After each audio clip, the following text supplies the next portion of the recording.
காஞ்சிகேசன் பேசுகிறேன். இன்றைக்கி நைட்டு தோசைங்க சூப்பராக இருக்குதா. 2 இல்லை 3 தோசை போதும் நம்ம சொல்லலாம். தோசை வந்து சட்னி. என்ன சட்னிமா இது? என்னண்ணா போடணும்? ஏன்னா ஒன்றே ஆடியோ தான் அவங்க. சொல்லுமா.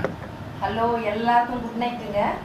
எங்கள் வீட்டில் தோசை கார சட்னி, எதுவும் இல்லை. தேங்காய், காஞ்ச மிளகா, பூண்டு போட்டு நல்லா மிக்சியில் தேவையான அளவுக்கு மிக்சி ஜாரில் போட்டு அரைச்சிக்கிட்டு தாளிச்சிக்கணும். சீரகம், கடுகு போட்டு தாளிக்கணும். சூப்பர்.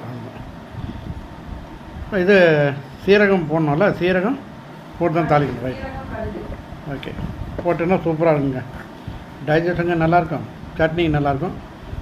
இது இருந்தால் கூட எடுத்து ஃப்ரிட்ஜில் வச்சா கூட நாளைக்கு உதவும்னு நினைக்கிறேன். நாளைக்கு இருக்குமா? பத்தியா இப்போ சொல்லிட்டாங்க நாளைக்கு இந்த சட்னி தானே, அதனால் பார்த்து ஊற்றிக்கோன்னு அர்த்தங்க. அதுக்கு வேறு ஒன்றும் இல்லை. நீங்களும் என்ன செய்யுங்க, ஹாப்பியாக இருங்க, ஜாலியாக இருங்க. ஓகே, சப்ஸ்கிரைப் பண்ணுங்கள், லைக் பண்ணுங்கள், ஷேர்.